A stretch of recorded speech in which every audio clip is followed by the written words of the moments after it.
Kunja Vihari.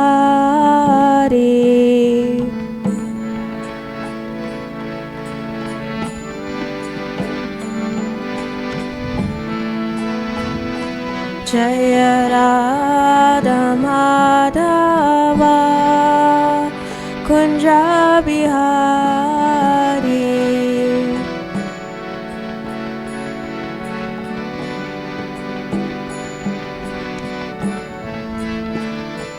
Jaya Gopi Jana Vallabha Girivardhari.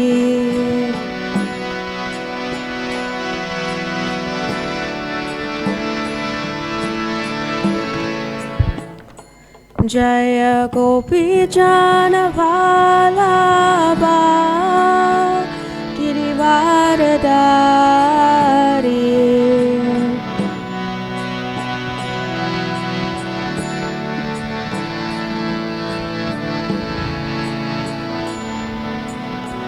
Yashoda Nandana Brajajana Ranjana.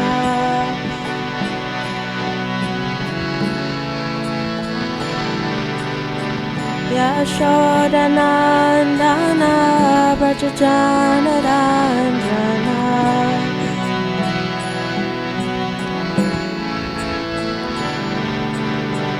Yamuna Tira Vanachari.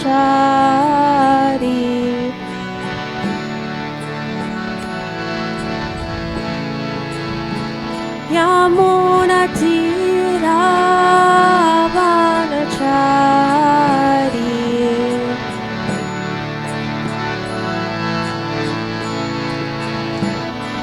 Jaya Radha Madhava Kunja Vihari.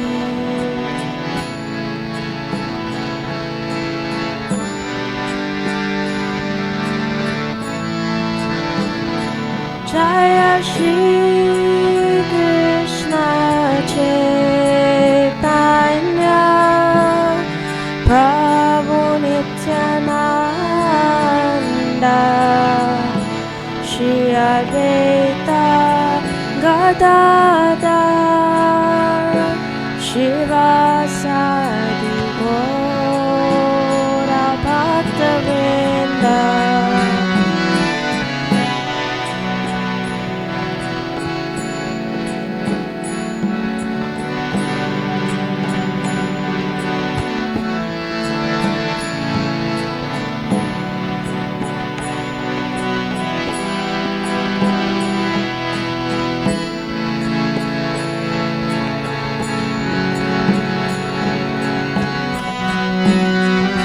Hare Krishna, Krishna Krishna, Hare Hare, Hare Rama, Rama Rama, Hare Hare.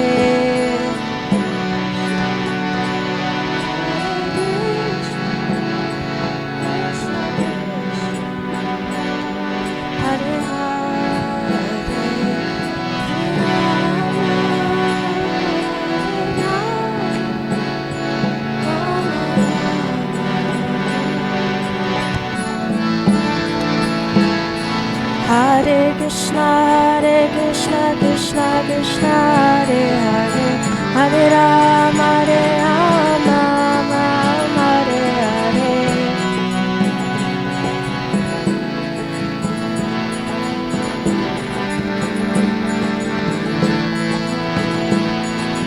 Hare Krishna, Krishna Krishna, Hare Hare, Hare Rama, Rama, Hare Hare.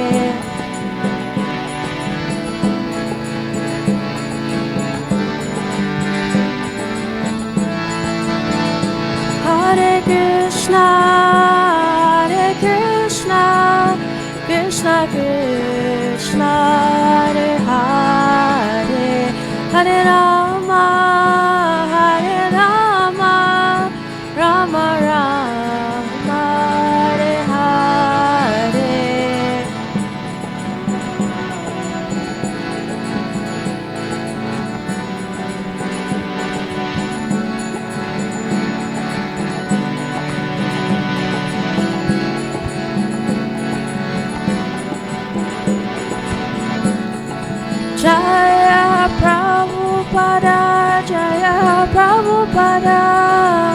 Prabhupada, Srila Prabhupada.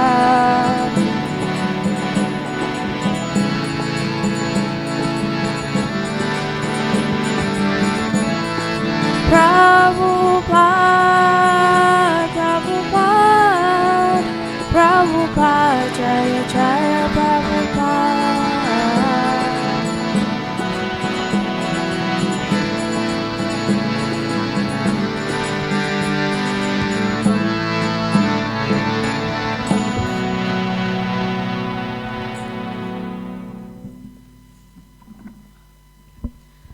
Jai Om Vishnupad Paramahamsa Parivrajikacharya Stotra Satashi Srimad A.C. Bhaktivedanta Swami Srila Prabhupada Ki.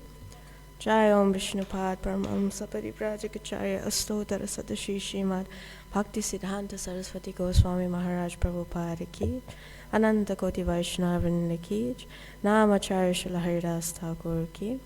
Prem se kaho Shri Krishna Chaitanya Prabhu Nityananda Shri Advaita Gadadhar Shri Vasari Gaura Bhakta Vrinda Ki. Shri Shri Radha Krishna Gop Gopinath Sham Kunda Radha Kunda Giri Govardhan Ki. Shri Vrindavan Dham Ki. Shri Mayapur Dham Ki. Shri Ganga Maya Yamuna Maya Ki. Tulsi Devi Bhakti Devi Ki. Samaveta Bhakta Vrinda Ki. Gaur Premanande. All glories to the assembled devotees. All glories to the assembled devotees. All glories to the assembled devotees. All glories to Sri Guru and Sri Gauranga. All glories to Srila Prabhupada. Om Namo Bhagavate Vasudevaya. Om Namo Bhagavate Vasudevaya. Om Namo Bhagavate Vasudevaya. Narayanam Namaskritya Naranchayvam Narottamam Devim Saraswatim Vyasam Tato Jayam Udirayat. Shinvata Swagata Krishna Punya Shravana Kirtanaha Vidyantasto hi apadrani vidunoti suritsatam Nashta Prayashu apadreshu Nityam Bhagavata Sevaya Bhagavati Uttama Shlokir Bhaktir Bhavati Naishtiki. We're reading from Srimad Bhagavatam, 4th Canto, the creation of the 4th order, chapter 18, text 27, 28, and 29. We will recite text 29 together. Just read 27 and 28. Evam pritiv adaya pritvam anadash svanam atmanaha Dohavatsadi Bedena Shiraberam Kurudvaha. My dear Vidura, chief of the Kurus, in this way King Prithu and all the others who subsist on food created different types of calves and milked out their respective eatables. Thus they received their various foodstuffs, which were symbolized as milk. Text 28. Tato mahipate prita sarvakama tukam pritu duhitritve chakaremam premna duhitir vatsalaha.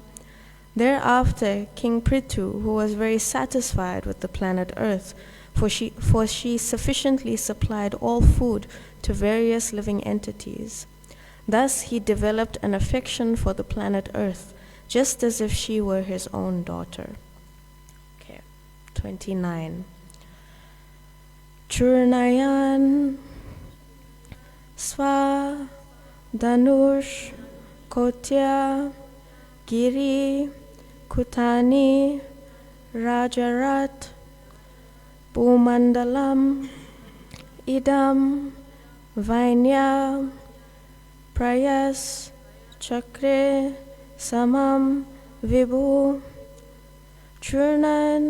Churnayan Svadanuskotya Giri Kutani Rajarat Bhumandalamidam Vainya Prayas Chakre Samam Vibhu Churnayan Svadanuskotya Giri Kutani Rajarat Bhumandalamidam vainya Prayaschakre samam vibhu Churnayan svadanushkotya Giri kutani rajarat Bhumandalamidam vainya Prayaschakre samam vibhu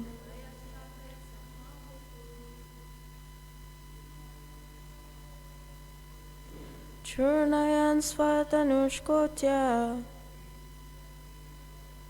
Giri kutani rajarat Bhumandalamidam vainya Prayaschakre samam vibhu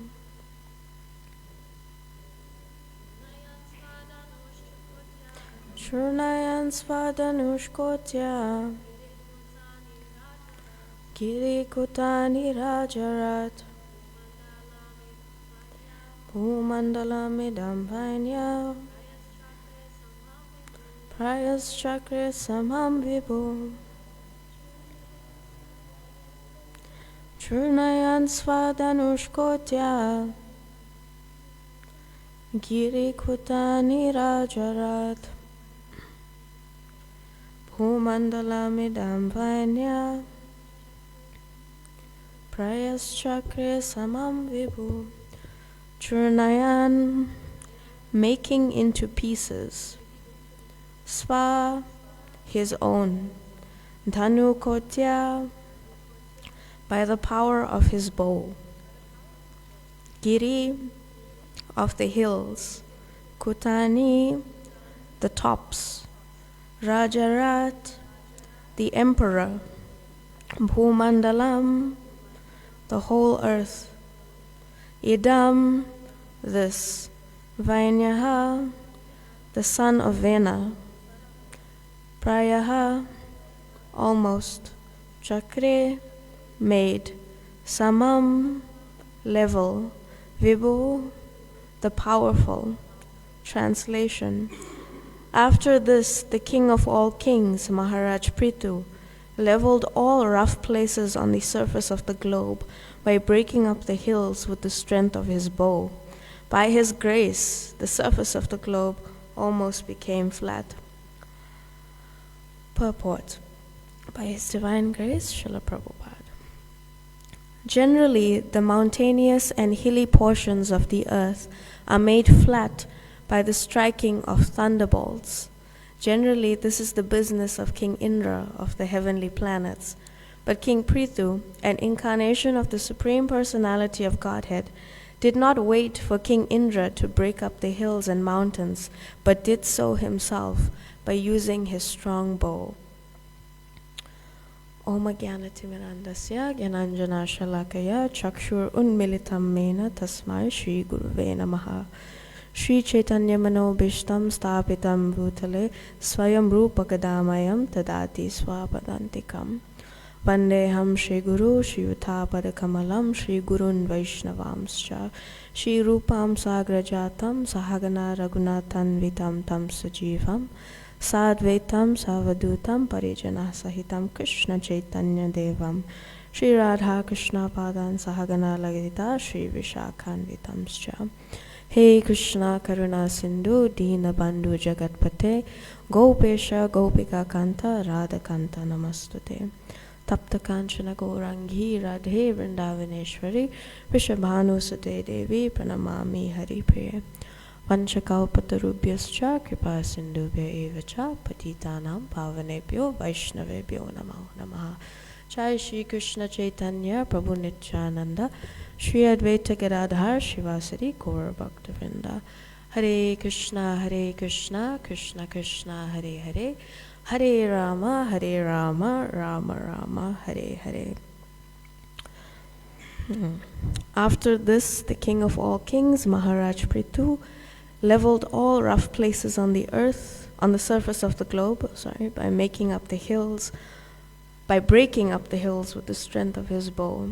By his grace, the surface of the globe almost became flat. Hare Krishna. Thank you for the opportunity to say something today. Please bless me that whatever I say is in line with Srila Prabhupada's teachings and is pleasing to the hearts of all the Vaishnavas. So we're coming to the end of this chapter 18. Srila Prithu Maharaj milks the earth planet.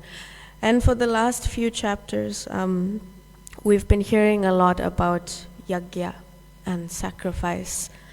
We know Srila Prabhupada says that in every yuga, in every age, there is a system of sacrifice which pleases the Lord.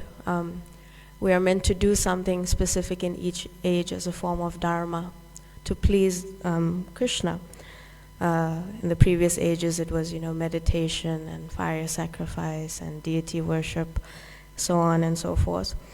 But a few chapters ago, when we were reading about King Vena, we read about how he stopped all religious rituals that were meant to be done, and how he was dealt with accordingly by the brahmanas for what he was doing.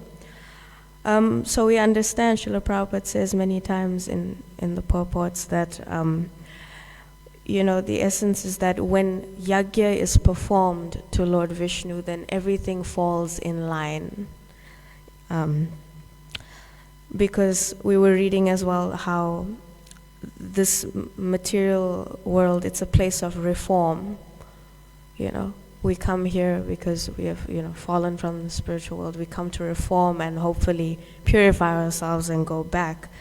And the formula for reforming is yajna unto the Lord. Because when the Lord is pleased, then naturally everything is supplied to us. As we were reading, in this chapter that the Lord has been supplying all the eatables by, milking the cow, like that. And if there is a disruption to this formula of yajna, then the supply is reduced. The citizens were complaining to Maharaj Prithu that the earth is not producing grains. And, there's just chaos. So we understand that Krishna, because he is the Supreme Personality of Godhead, he is the unifying principle of the entire universe, of the whole creation. And he has to be at the center of all activity if we want any harmony in anything. So yes, we remember that Mother Bhumi was saying that I'm not producing grains because people are not doing yajna. They're not doing sacrifice. They are just taking, we're just taking from the earth, but we're not offering back to Krishna, to Vishnu in any way. And Srila Prabhupada says that, when society becomes godless, then the earth will stop producing grains at that point. So yes, Krishna will always provide for us, but we also have to do our bit in reciprocation to him, right? And we hear Prabhupada is saying in this section of the Bhagavatam that for this age that the recommended yajna we perform is Sankirtan yajna, the chanting of the holy names. My Guru Maharaj also says that for us specifically as devotees, our yajna is also to distribute Srila Prabhupada's books. He says, that is the family business of ISKCON devotees as well. So Harinam Sankirtan, distributing Srila Prabhupada's books. And we see that already in this age of Kali Yuga, there is so much scarcity already. And this is apparently, the next 10,000 years is supposed to be the golden age of Kali Yuga. But already there is so much scarcity, whether it's, from food or even like mentally and emotionally, there's so much anxiety, there's so much stress, there's no peace anywhere, there's so much scarcity in so many ways. But whatever we are getting from Krishna, we must return through worship of him in some way. And why do we do Harinam Sankirtan? Because we know that Krishna is not different from his name. And we, in this age, we cannot meditate for millions of years. We do not know properly how to do deity worship or how to do fire sacrifice or things like that. So Krishna is kind, and he says, well, you just chant. You chant my holy name, and that is the yajna that you will perform. And we know there's so many stories and pastimes about the power, of Sankirtan yajna. There's one pastime with, I think Prabhupada was in Hyderabad, somewhere in India. I think it was Hyderabad. And they were, for the last, I think, 7 years, they had experienced a drought, famine, because apparently there was some yogi who was doing some fire sacrifice or something, some yajna, and he did it incorrectly, something like that. So the whole city, there was a famine for the last 7 years. And Prabhupada came and he said, no, you do Harinam Sankirtan. And the devotees did Harinam Sankirtan, and that same night the rain came. This is the power of performing the Yuga Dharma, Harinam Sankirtan. And I think there's also another remembrance, I think it was in France, I think somewhere, but the devotees had a farming community. I think it was New Mayapur in France, where also there was this drought, and they wrote to Prabhupada, and Prabhupada said, just chant something, and there was something to do with, I think, a neighbor who was unfavorable or something like that. But basically the devotees, they just did Sankirtan on the land, and it only rained on the temple property. The power of Harinam Sankirtan, of the Dharma or Yuga Dharma. So we're reading these three texts. In text 27, we're hearing about, that the food stuffs have been created and milked by the different types of calves. And the various foodstuffs is symbolized through milk. So the last few texts we've been reading all about this, this milking process. All the different living entities are creating calves and pots and milking and getting what they need. It's symbolic in so many ways. And we read throughout Vedic literature this analogy or the symbolism of the cow, the calf, the milk is very common in different spaces. Just so we know that just as the cow provides milk for her calf, the earth will provide whatever the living entity needs. But behind that is Krishna. Shri Shri Radha Radhanath ki jai, Shri Chaitanya Mahaprabhu ki jai, Shri Giriraj Govardhan ki jai, Shri Prabhupada ki jai. But behind all of this is the Supreme Personality of Godhead, is Krishna. Another place where we hear about, the cow and the calf, I think with regards to the Bhagavad Gita, we hear that, the cow, you could say, represents the collective Vedic knowledge. Krishna is the milkman, Arjuna is the calf, and Krishna is milk, the milk that comes out is the Bhagavad Gita. This is another place. We also hear the example of, when we surrender to Krishna, then all your material problems become, like a puddle of water in the hoof print of a calf. That's something else that we hear about the calf, the cow. Prabhupada speaks about, boiling the milk, that we have expanded a lot, but we should, also focus on the devotees who are in the movement and cultivate their spiritual life, boil the milk down, because when you boil milk with sugar, you get kheer, it becomes thick and sweet like that.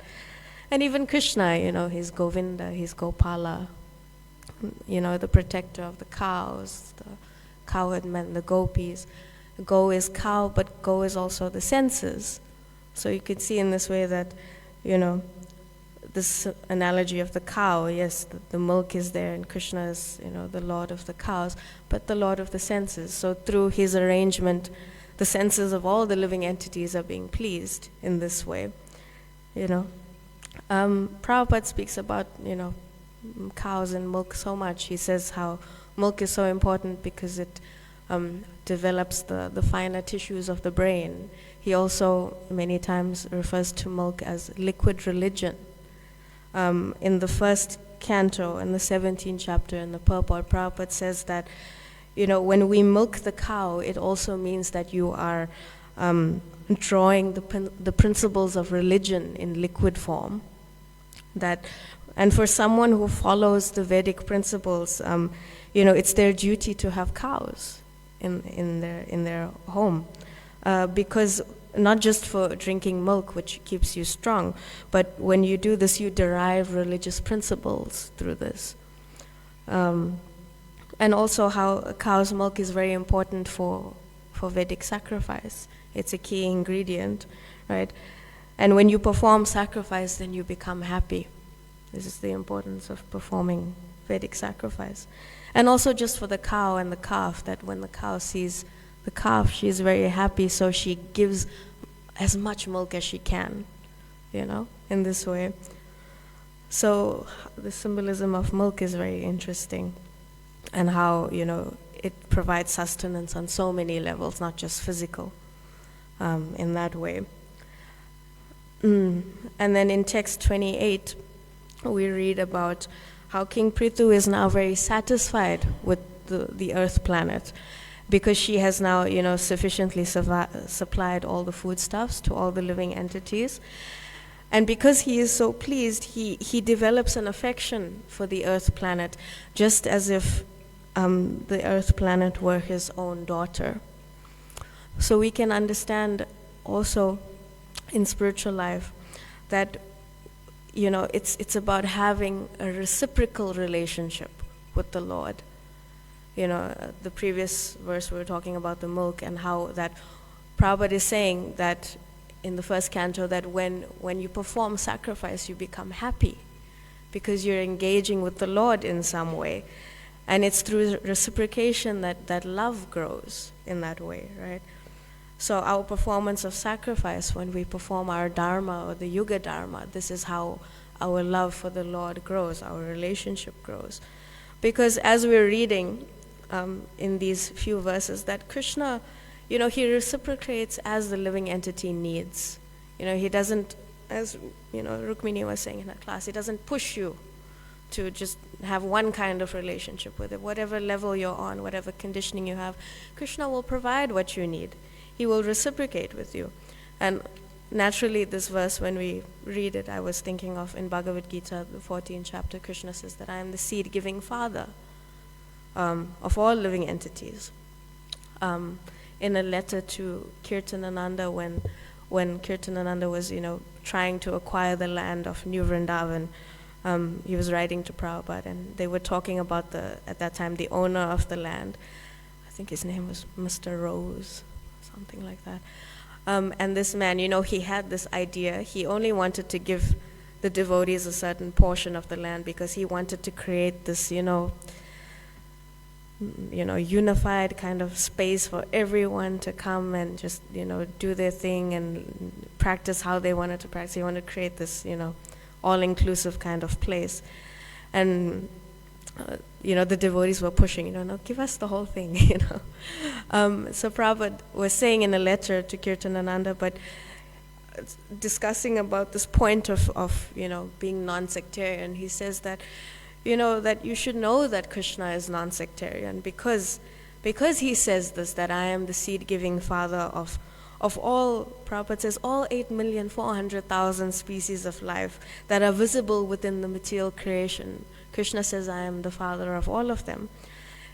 That they may be of different forms. Some of them are aquatic, some of them are vegetables, some are plants, some are worms, some are birds, some are beasts, some are human beings. But Krishna claims that all of them are his begotten sons, And Prabhupada says that, Krishna doesn't say that I am Indian, or I am a Kshatriya, or I'm a Brahmin, or I'm a black, or I'm white. That Krishna only says that he is the enjoyer of everything that be. That he is the proprietor of the planets and of creation, and that he is the intimate friend of all living entities. Krishna is not just my friend because I chant Hare Krishna, or someone else's friend because they're vegetarian, or someone else's friend because they do yoga or something like that. Krishna is the friend of every single living entity in the entire creation. And Prabhupada also says that Krishna is so universal, that many religions, they have an acceptance of God. They practice in a way where you accept a relationship with God, that he is there, but there's no love with God. He's this entity that's far away in the clouds, and I'm down here, and I can admire him, or I can fear him, or I can know of him, but I can't love him, which is what Krishna consciousness is about. And that's why, Prabhupada says also in other places that is why we are the real United Nations. Or he also says that Krishna consciousness, it's like the postgraduate study of religion, because we take it up a notch, that yes, you can know God and you can accept him, but you can also love him and he can love you. Through reciprocation, as we're reading now that Maharaj Prithu, he's very satisfied with the earth planet because she is performing her duty, because all the citizens are now performing yajna in that way. So this reciprocation, creates affection in so many ways, because love, any loving relationship is about connection. You have to be connected to someone to love them, I can't love you if I don't know anything about you.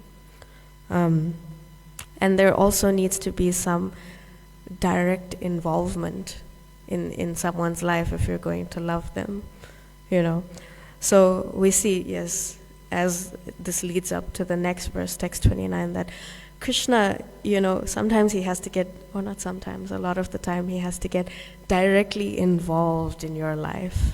That's how he loves you. He's directly involved in your life in some way. Because love, it needs some consistent action in some way. You can't just say, I love you, but I'm never there when you need me. I don't do anything for you. I just say I love you and then I ignore you. That's not love. Krishna is, is consistent. He's there as Paramatma. And in the one way, that's his consistency. Through every single life we've been through, he's there. Through all of it at every single moment. And he's constantly acting in a way for our greatest benefit, to get us out of this material world and bring us back to his lotus feet. That's the action. Whatever he does is with that aim, long-term aim, to get us out of this material world. And then that brings us to text 29, that the text is saying that after, all of this, then Maharaj Prithu, he leveled all the rough places on the surface of the globe by breaking up the hills with the strength of his bow. By his grace, the surface of the globe almost became flat. And why, just basically why does it need to be flat? Because as we read in the next verses, agriculture needs flat land. He's going to cultivate the earth now and, arrange cities and villages and towns and build up the world in this way. So for agriculture, you need a flat piece of land if you're going to grow something, right? And when I read this text, the first thing that came to my mind is the saying, if you want to get something done, you have to do it yourself. So, and the purport is saying that, Prabhupada is saying that usually this is Indra's thing, that he uses his thunderbolts and he flattens the hills and the land.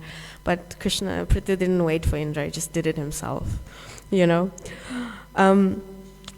When the devotees acquired New Vrindavan, and they were writing to Prabhupada, and they were saying, that they want to cultivate the land and grow crops and things like that. But they would have to flatten, there was some hilly area that they wanted to use, but they would need to flatten it first. And Prabhupada said, no, you don't have to do that. Indra already did that. And they were saying, what do you mean? Because they hadn't actually, I'm not sure if this part of the Bhagavatam was not printed yet, or they hadn't read it as yet, but they didn't know about this. So Prabhupada says, no, that this is what Indra does with his thunderbolts. He flattens all the hills and the mountains and stuff. And actually, when the devotees went up on the hill that they wanted to use, they saw that it was flat already, that they could just use it. So yeah, Prithu didn't wait for Indra. He took his bow and he flattened the land himself, the hills. When I was reading this, it also reminded me of Bhagavad Gita in the 4th chapter. Text 8, Krishna says, Paritranaya sadhunam vinashaya chaduskritam dharma samstapanarthaya sambhavami yuge yuge. But particularly it reminded me of the part where Krishna says to re-establish the principles of religion, that I myself come millennium after millennium, Krishna is so kind, he wants to come himself. He wants to be directly involved in the process. And, he doesn't just come once. He's saying he comes millennium after millennium, yuge, yuge. And we know with the avatars, there's so many categories of avatars. There's the Yuga avatars, Manvantara avatars, Leela avatars, Shaktyavesh avatars, as we're reading about Maharaj Prithu. Krishna comes so much, he really is eager to be involved in our life in so many ways, that he comes in so many different forms, And we know that for this age, obviously, Yuga avatar is Sri Chaitanya Mahaprabhu. But in that Bhagavad Gita purport to that verse, obviously the beginning of that verse is, to annihilate the demons, to save the devotees, he comes.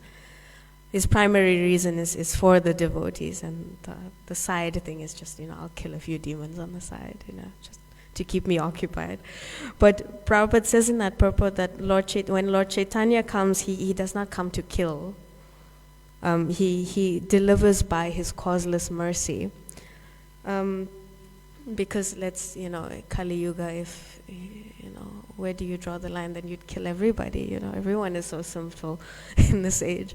So Krishna can't do that. So he comes, with his kindness and says that, never mind, despite all of your sinful actions, despite everything, still there is some hope for you in some way, just chant. That is why the Yuga Dharma is the Sankirtan movement of Lord Chaitanya, And Prabhupada says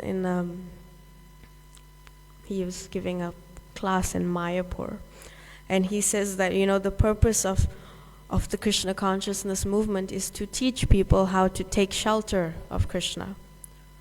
Krishna says, obviously, in the 18th chapter, Sarva Dharman Parityaja Mamekam Sharanam Vraja, just abandon all varieties of religion and surrender unto me.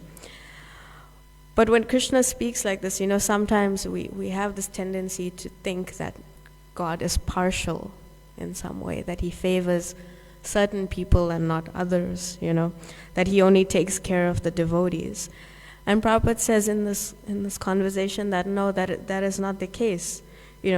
Krishna takes care of everyone, but everyone is not fortunate enough to take shelter of Krishna. That Krishna, when he says Sarva Dharman Parityaja, he doesn't only say, okay, only the devotees, only you surrender. He's talking to everyone, but everyone is not fortunate in this way. So actually Krishna, he is not partial, because no one is his friend and no one is his enemy. He's the well-wisher of everyone. Everyone, as he says, everyone is his son. He says, I am the seed-giving father of all living entities. And, just like it is the duty of the father to teach the son how to be good, to have morals, to have values. But still, there is a son who will not listen to the father in some way, who will not take the father's instruction, who will stay unfortunate. So Prabhupada says it's not that Krishna is partial, it's our misfortune. Because that we do not take the instruction of Krishna, and we have to then suffer in this material world. There are those people who say that, if Krishna is so good, why has he put me in this position? But this person is saying that, but they don't know that Krishna wants you to be happy.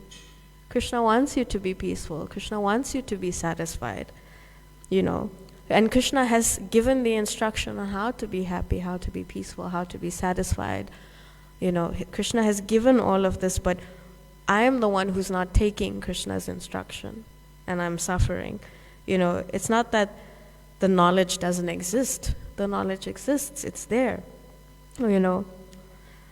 That's why the devotee is special to Krishna, because the devotee understands that actually, it is me who has not sufficiently taken Krishna's instruction. That's why I'm suffering, but Krishna is so kind. He's minimized my suffering in some way. He's adjusting things so I can be okay, And And Prabhupada says that, Prabhupada gives the example in this conversation that, the sun is there, and the sun is giving the sunshine equally to anyone and everyone. And anyone can take advantage of the sunshine, however they choose, But, if you close your door and you shut the blinds and you don't take advantage of the sunlight, how is that the sun's fault? So Krishna has given everything, and it is up to us to take what he is giving, because he appears for everyone.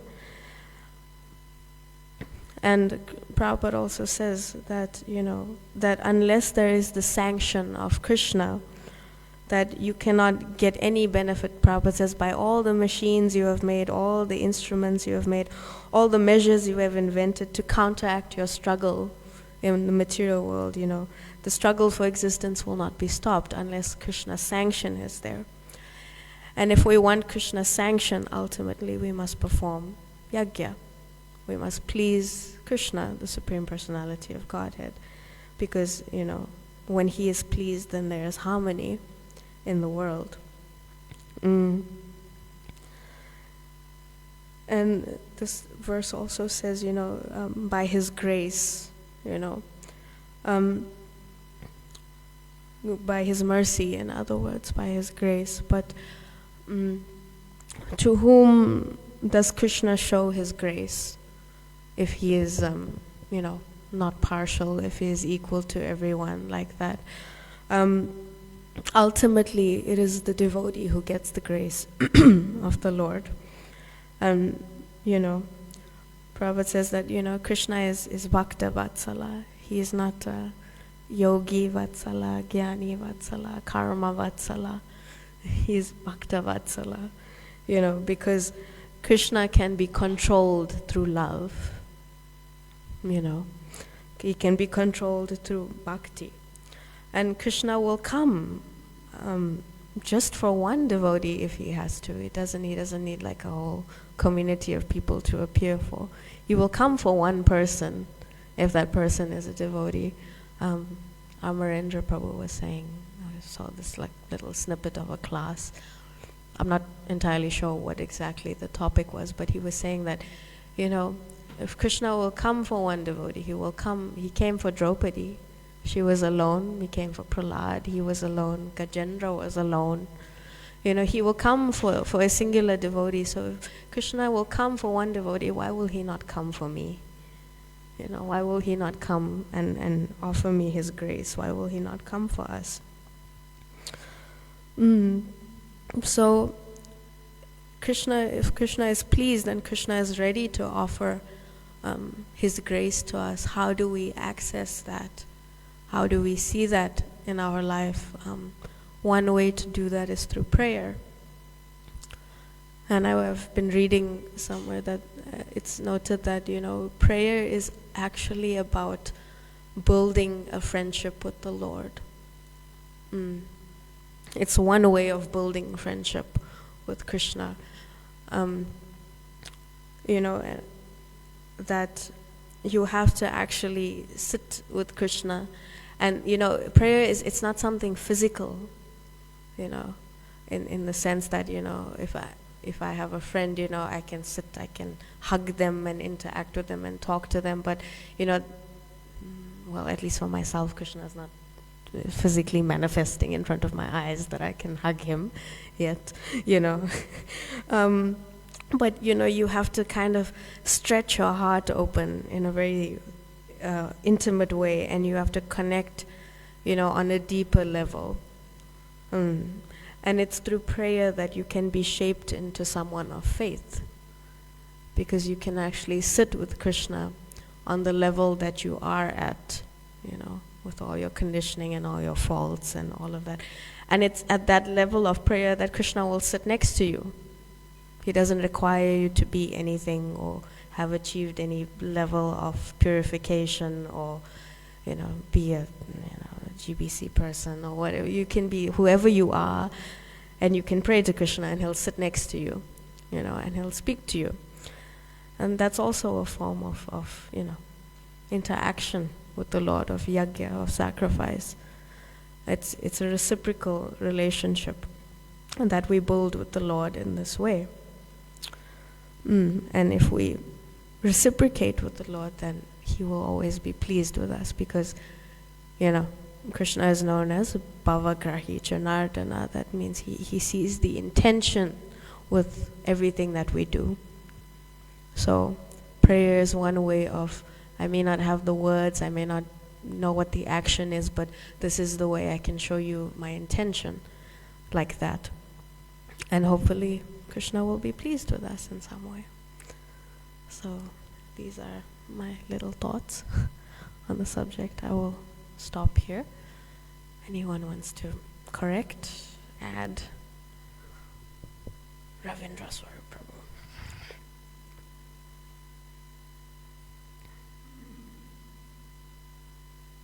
Hare Krishna. I like the first point you made,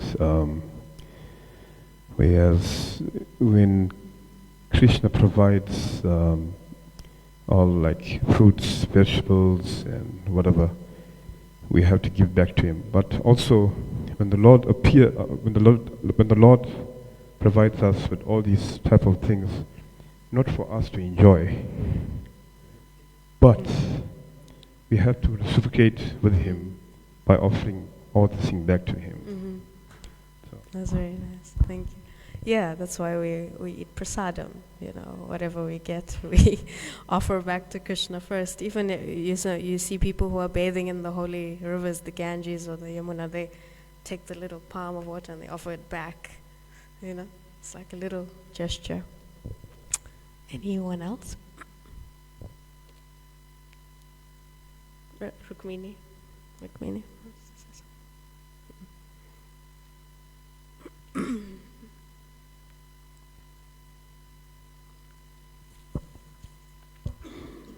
Hare Krishna. You were saying that Krishna takes care of everyone, but not everyone is fortunate enough to take shelter of Him. So this concept of shelter and ashraya, and I was wondering, what does it mean to you? What does it mean to me? Well, I guess at the top of my head, shelter is protection.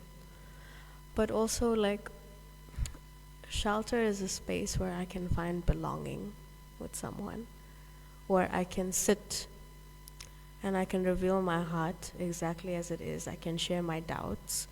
I can, I don't have to put the facade on of the kind of devotee I'm expected to be, Shelter is that place or that person who, no matter what I say, will always have some love for me and some kindness for me in their heart. And I think, when Prabhupada says, that not everyone is fortunate enough to, I think it also has to do with that independent nature we have. We have to choose Krishna at the end of the day. We have to choose surrender. And sometimes it's not a nice feeling or space to be in, that I have to be under someone's care. I have to be vulnerable. I have to, someone has to take charge of me. Why can't I just be independent? Why can't I take care of myself? All those kind of things. And that's the thing. It's like, at some point in your life, as independent as you are, you need a space to go to and just be who you are and belong in some space. And for me, that is shelter, that there's a space where I can go and I can just be myself. Like, I do think that there aren't enough spaces in spiritual communities where people can come and just share the doubts that they have without being judged. Because you have this conversation with someone and you say, Prabhupada said, that the four-legged animal, they made a pot out of the sky, and then they milked the earth. I don't know if I believe that. And then someone will brush it off and say, it's we don't understand those things. It's the scripture, we must believe. But, I will not believe you unless I feel validated, firstly. And, because the validation will say that, okay, actually you're not a crazy person. A lot of people have this doubt, and it's okay to have this doubt, but we can work through it. And even if I don't reach, a conclusion of understanding why, how the sky became a pot, I'll know that actually it doesn't matter anyway. Because there's someone who just accepts that I have a doubt, but doesn't judge the rest of my spiritual life based on that. I don't know if that helps, but basically for me, shelter is a place where I belong.